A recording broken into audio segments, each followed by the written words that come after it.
May mga batang 90s ba dito? Kamusta kayo? Kamusta tayo? Alam niyo, sa totoo lang tayo may pinakamasayang kabataan.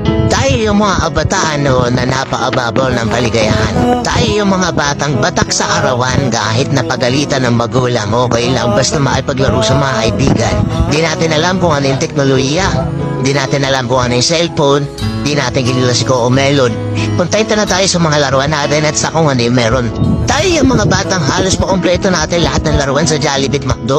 Bumibili tayo ng tig-pipisong laruan baka sakaling may laruan dun sa loob. Naalala nyo? Noong mga panahon, naghahanap pa tayo ng gagamba kung saan-saan. Naghahanap tayo ng mga sanga ng puno para makipaglaro ng baril-barilan.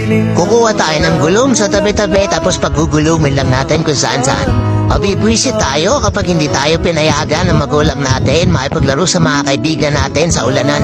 Tayo yata yung mga huling batch ng mga bata na nakikipaglaro pa ng tago-tago. May mga batang 90s ba dito? Kamusta kayo? Kamusta tayo? Alam